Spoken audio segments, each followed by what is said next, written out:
Drugs కేసులో September తర్వాత రెండో విడత విచారణ ఉంటుందన్నారు excise and enforcement DG Akun Sabharwal. మొదటి విడతలో విచారించిన వారి ఎస్ఎఫ్ఎల్ రిపోర్ట్ కోసం ఎదురు చూస్తున్నట్లు తెలిపారు.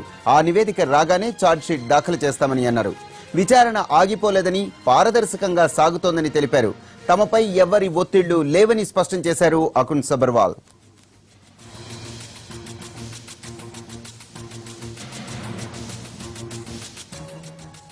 అకున్ కామెంట్స్ కి సంబంధించిన మరిన్ని వివరాలు మా ప్రతినిధి రమేష్ వైట్ల అందిస్తారు.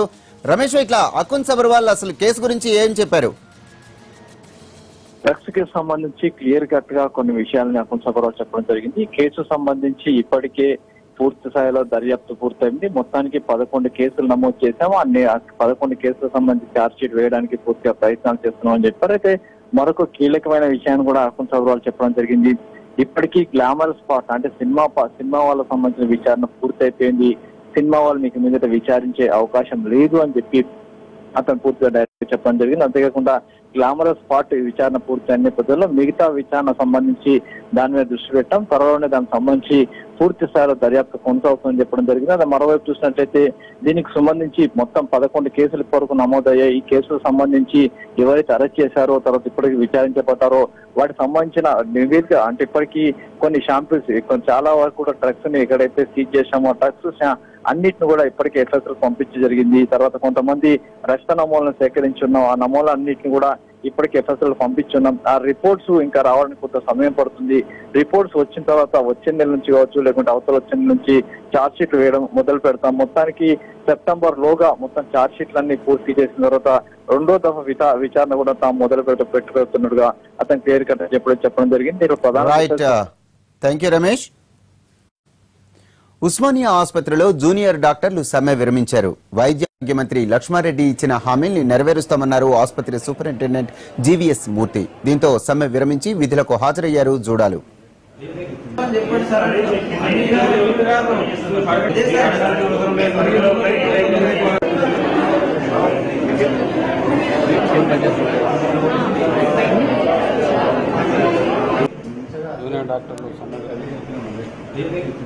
వారు కూడా ఇప్పుడే మాతో మాట్లాడి నిన్న మినిస్టర్ గారు ఆధ్వర్యంలో అందరిని అడ్రస్ చేశారు. మినిస్టర్ గారు కొన్ని ప్రాబ్లమ్స్ సూపర్ పరిధిలో ఉన్నవి సెటిల్ చేసుకోమన్నారు. అలాగే కొన్ని పై టీఎస్ఎండిఎస్ అని ఉంటుంది, తెలంగాణ ఇన్ఫ్రాస్ట్రక్చర్ కార్పొరేషన్, వారి పరిధిలో ఉన్నవి వారిని కూడా సెటిల్ చేయమని చెప్పారు. ఈ విధంగా చేసుకుంటూ త్వరలోనే ఉస్మానియాకి ఇటువంటి ఇబ్బందులు కలగకుండా అన్ని సెటిల్ చేయమని, దీనివల్ల ప్రజల్లో నమ్మకం మరింత పెరుగుతాయని వారు చెప్పారు. ఆ విధంగా as a old student of Osmania నేను అదే అనుకున్నాను. ఓల్డ్ స్టూడెంట్ ఆఫ్ ఉస్మానియా ఇప్పుడు ఏవైనా సిస్టమ్స్ సరిగ్గా జరగకపోతే వాటిని సెటిల్ చేసి. చంద్రబాబు 3.5 పాలనంతా పూర్తిగా అవినీతిమయమన్నారు జగన్. ఈ అవినీతి సొమ్మునే ఎన్నికల్లో ప్రజలకు పంచుతున్నారని ఆరోపించారు. నంద్యాల ప్రజలకు న్యాయం, ధర్మానికే ఓటు వేయాలని పిలుపునిచ్చారు జగన్. నంద్యాలను పులివెందుల అంత గొప్పగా అభివృద్ధి చేస్తామన్నారు. చంద్రబాబు నాయుడు గారు మీకు ఇవ్వబోయే 5,000 రూపాయలు డబ్బులు ఎక్కడి నుంచి వచ్చాయంటే ఇవాళ రాష్ట్రంలో ఇరిగేషన్ వర్కుల దగ్గర నుంచి మట్టి దాకా మొత్తం కరప్షనే. ఇసుక నుంచి మద్యం దాకా ఇవాళ అన్ని లంచాలే. చివరికి గుడి భూములు కూడా వదలడం లేదు, రాజధాని భూములు వదలడం లేదు. ఎక్కడ చూసినా కూడా లంచాలే. ఆ లంచాల్లో చంద్రబాబు నాయుడు గారు సంపాదించిన ఆ డబ్బులో కొద్దో గొప్ప ఖర్చు పెడితే ప్రజలను కొనేసేయచ్చు అని చెప్పి రాబోయే రోజుల్లో మీ దగ్గరికి వస్తారు. మూటలు డబ్బులు తీసుకుని మీ దగ్గరికి వస్తాడు. వచ్చి ప్రతి ఒక్కరి చేతిలో 5,000 రూపాయలు డబ్బు పెడతాడు. డబ్బు పెట్టడమే కాదు, రాబోయే రోజుల్లో తను ఏం చేస్తాడో తెలుసా? డబ్బు పెడుతూ మీ చేతుల్లో జేబీలో నుంచి చంద్రబాబు నాయుడు గారి మనుషులు జేబీలో నుంచి దేవుడి ఫోటో తీస్తారు, దేవుడి పటం తీస్తారు. తీసి ఆ పటం మీద, దేవుడి మీద మీతో ప్రమాణం చేయించుకుని ఆ తర్వాత 5,000 రూపాయలు మీ చేతుల్లో పెట్టే కార్యక్రమం చేస్తారు రాబోయే రోజుల్లో. కానీ మీ అందరికీ నేను ఇక్కడ ఒక్క విషయం చెప్పాలి. అదేమిటో తెలుసా? ఏ దేవుడు కూడా పాపానికి ఓటేయమని చెప్పి ఏ దేవుడు కూడా చెప్పడు అని మాత్రం మీ అందరికీ కూడా గట్టిగా నేను చెప్తా ఉన్నా. అలా దేవుడు ఫోటో చూపించి అడిగేది దయ్యాలు మాత్రమే అడుగుతాయి అని చెప్పి కూడా గట్టిగా మీ అందరికీ కూడా చెప్తా ఉన్నా. నంద్యాలలో ఇవాళ వైఎస్ఆర్ కాంగ్రెస్ పార్టీని మీరు హక్కుకు తీసుకుని ధర్మానికి మీరు వేసే ఈ ఓటు నేను ఎన్నటికీ కూడా మర్చిపోనని చెప్పి మీ అందరికీ కూడా నేను మాటిస్తా ఉన్నా. నంద్యాలను నా గుండెల్లో పెట్టుకుంటాను. నంద్యాలను పులివెందుల తర్వాత అంత గొప్పగా అభివృద్ధి చేస్తాను అని చెప్పి మాత్రం ఖచ్చితంగా మీ అందరికీ కూడా చెప్తా ఉన్నా. ధర్మం వైపునే మీరు నిలబడండి, న్యాయం వైపునే మీరు నిలబడండి. చెడిపోయిన ఈ రాజకీయ వ్యవస్థలో మోసం చేయడం, అన్యాయం చేయడం తప్పు అన్న సంకేతం ఖచ్చితంగా ఇవ్వండి. జగన్ పై మరోసారి మండిపడ్డారు మంత్రి గంటా శ్రీనివాసరావు. నేర చరిత్ర జగన్ డిఎన్ఏలోనే ఉందన్నారు. మానసిక స్థితి సరిగా లేని జగన్ ను వెంటనే పిచ్చాసుపత్రిలో చేర్చాలని సూచించారు. ఇటువంటి భాష ఇంతవరకు ఎప్పుడు ఎవరు కూడా వాడలేదు. అది కేవలం ఒక జగన్మోహన్ రెడ్డి గారికే చెల్లింది. అది ఆయన తప్పు కాదు. ఎందుకంటే వాళ్ళ డిఎన్ఏ తీసుకుంటే వాళ్ళ తాత రాజారెడ్డి గారు కానీ, లేకపోతే తండ్రి గారు కానీ, లేకపోతే జగన్మోహన్ రెడ్డి గారు కానీ, అందరిది వాళ్ళ డిఎన్ఏ ఏదైతే తీసుకుంటే అంతా కూడా ఆ క్రిమినల్ బ్యాక్గ్రౌండ్ ఉంది. కాబట్టి వాళ్ళకి ఆ భాష, అటువంటి మాటలు వాళ్ళకి వస్తూ ఉంటాయి. మన అందరం కూడా ఆయన యొక్క స్థితి చూసి జాలిపడాల్సిన పరిస్థితి. ఎందుకంటే ఆయన మెంటల్ కండిషన్ బాగలేదని అందరికీ అర్థమవుతా ఉంది. మానసిక స్థితి బాగలేనప్పుడు ఇటువంటి ఉన్మాద భరితమైన మాటలు ఆయన దగ్గర నుంచి వస్తూ ఉంటాయి. ఒక ఉన్మాదిలాగా మానసిక స్థితి బాగలేక అతను మాట్లాడుతూ ఉన్నాడు. ఖచ్చితంగా అతన్ని మెంటల్ హాస్పిటల్లో జాయిన్ చేయాల్సిన అవసరం ఉందని చెప్పి నేను లాస్ట్ వీక్ చెప్పడం జరిగింది. మా విశాఖలో ఫేమస్ మెంటల్ హాస్పిటల్ ఉంది. అక్కడ చేర్పిస్తే దానికి కావాల్సిన ఖర్చులు కూడా వాడు వైజాగ్ వాళ్ళు పెట్టుకుంటామని చెప్పి చాలా మంది ముందుకు వస్తా ఉన్నారు. రాజ్యసభ సమావేశాల ప్రత్యక్ష ప్రసారాన్ని ఇప్పుడు చూద్దాం. What I say is that let us utilize the time that is available in an effective manner. I'll be more than happy if you all come together and the government also is willing to extend the time of the sittings of the House. I'll be more than happy to welcome it. I can only impress upon the government, provided the time is that is already available, if it is spent meaningfully, constructively, then we can plead our case or make a request and suggest to the government to extend the session time. When you are not able to utilize the time that is already made available to you, then going and asking, that will not have any rational and it will not be appreciated. So I hope in the coming days we'll be able to put our best efforts together. And the best way of enforcing accountability of the executive by the opposition is to engage the government and corner them in an informed debate. I have an experience in legislature. Keshara was mentioning about it, and also Subramanian Reddy and others know. I used to be a very bitter critic, but at the same time never used to cross the line. That we enjoyed it also as an opposition. The best part of my legislative life is the time when I was in opposition rather than in position. The village is nodding his head. This side. Because we had a constructive debate and we used to score points and we used to feel happy. At this juncture, I also have an advice to the media as the chairman of the House, who is the custodian of this House. The media also should report the constructive debates that take place in the House. Members come prepared. Members come, I have seen some of the members as and when debate is allowed, they make very valuable contribution. They make a lot of good references. But unfortunately, media, that's the feeling among all the members, including myself.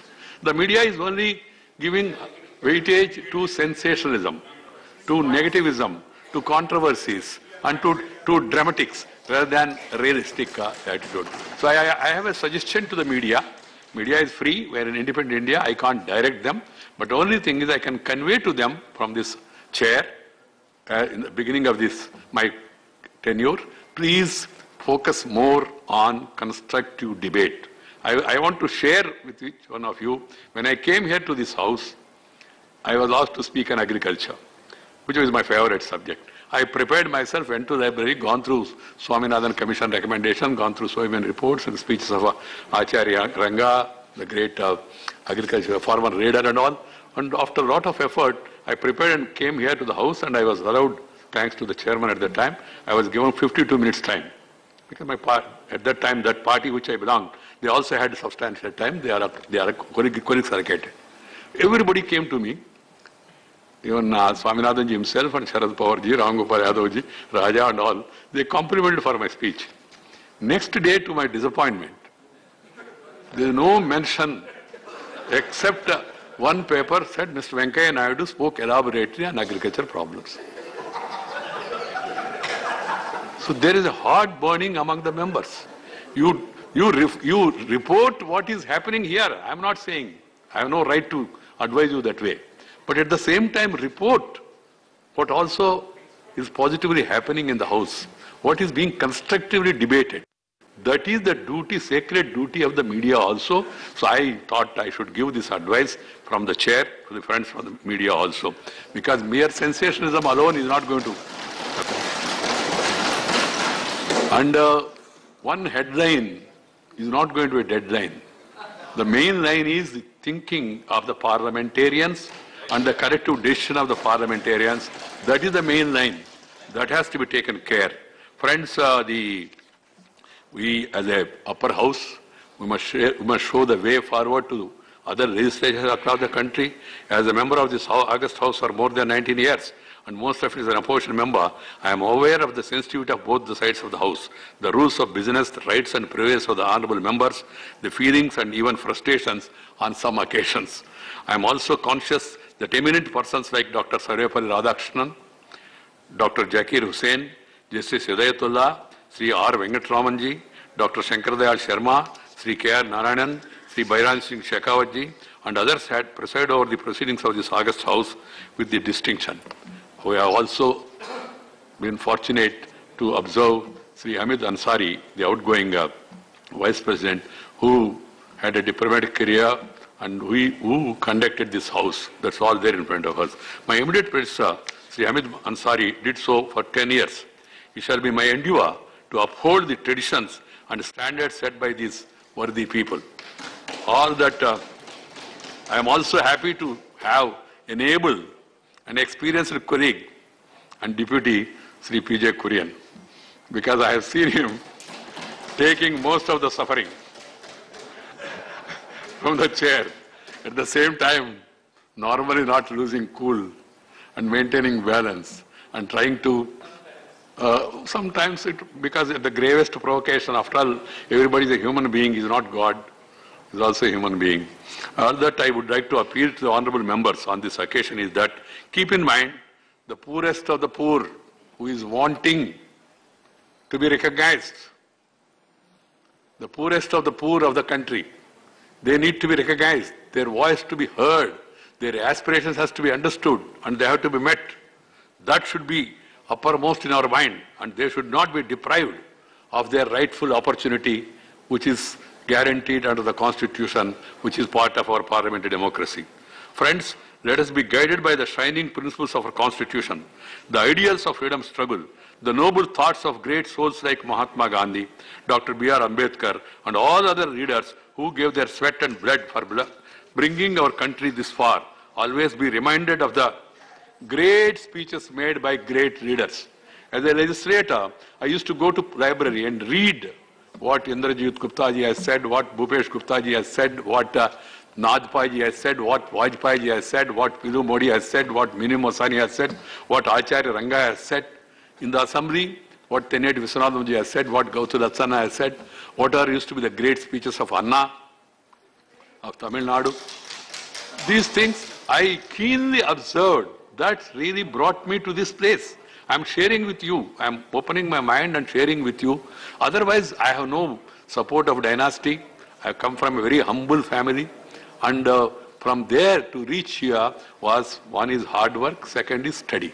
So I request upon all the members, there are many seniors here, of course, who will be missing Sitaram Yechuriji, one of the senior most members of this house and very experienced and knowledgeable person of different ideologies. Nothing wrong. That's the beauty of democracy.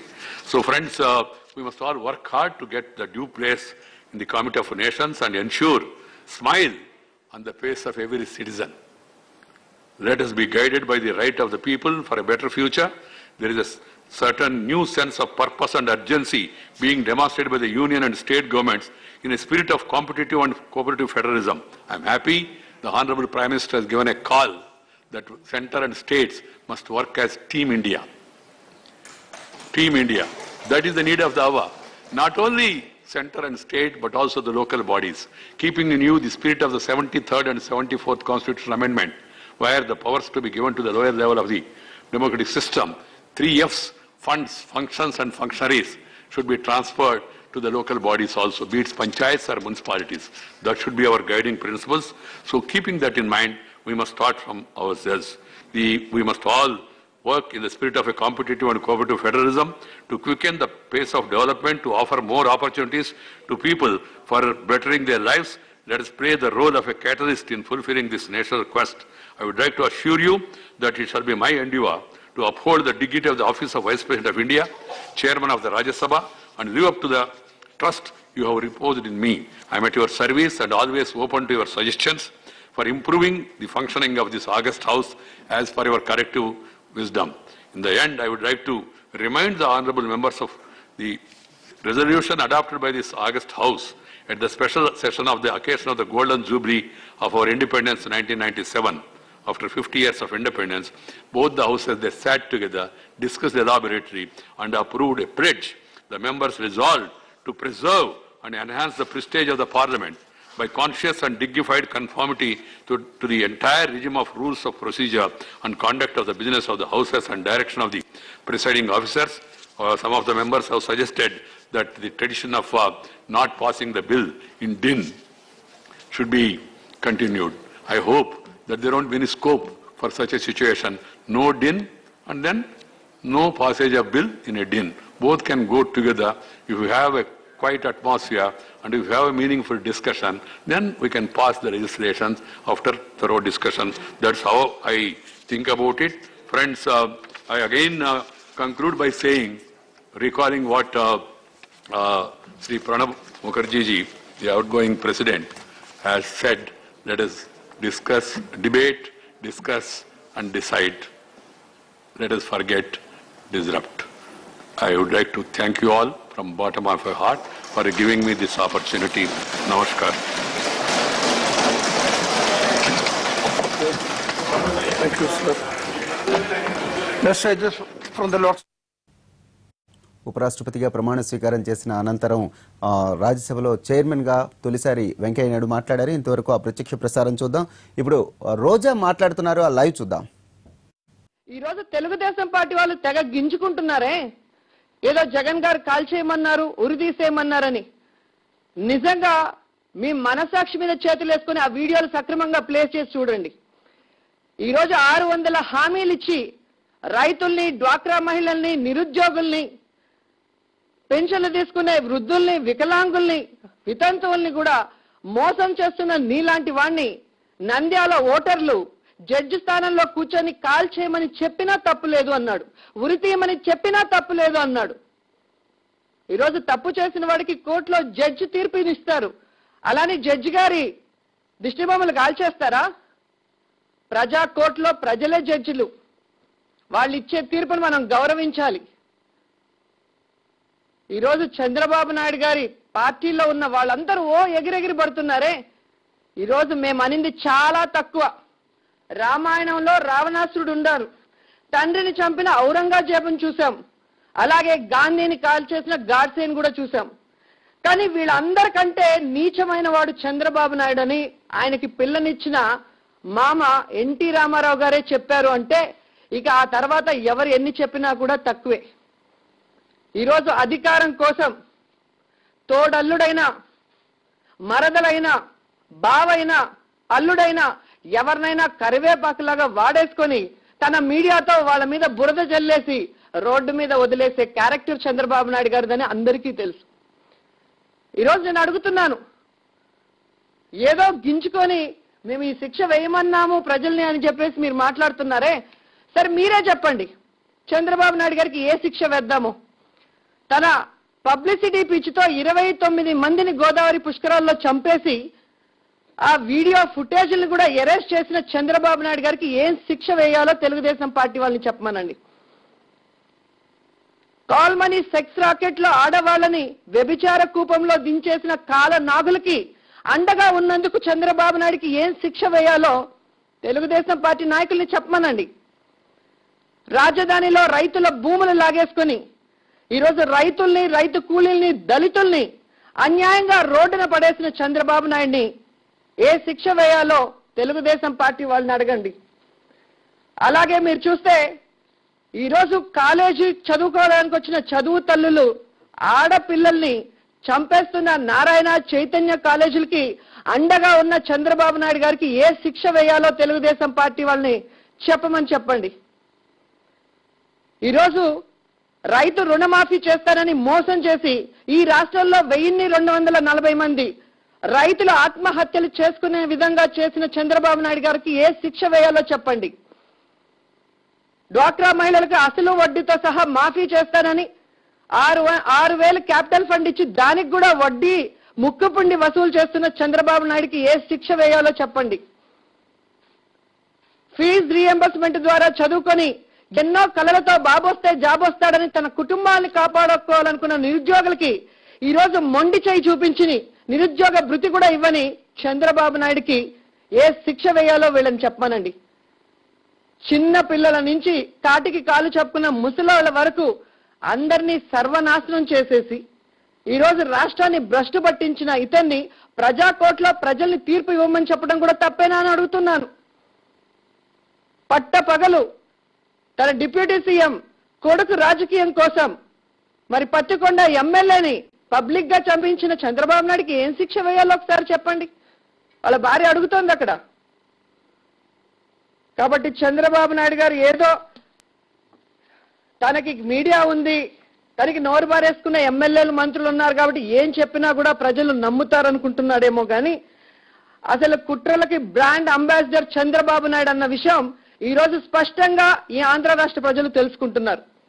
గుంటనక్కకి, ఊసిరవెల్లకి patent right ఎవరయ్యా అంటే అది చంద్రబాబు నాయుడు అని చిన్న పిల్లాడిని అడిగినా కూడా చెప్పే పరిస్థితిలో ఈరోజు అందరూ కూడా ఉన్నారు. 1995లో ఎన్టీఆర్ గారి పక్కనుంటూ ఆయనకి వెన్నుపోటు పొడిచిన దగ్గర నుంచి 2009 సెప్టెంబర్ 1న మీరు ఫినిష్ అయిపోతారు అని రాజశేఖర్ రెడ్డి గారిని చెప్పి ఆ నెక్స్ట్ డే ఆయన లేకుండా పోయిన దగ్గర వరకు, అలాగే అసెంబ్లీలో ప్రతిపక్ష నాయకుడిగా ఉంటూ తన కేసుల నుంచి తప్పించుకోవడానికి చీకట్లో చిదంబరం కాళ్లు పట్టుకొని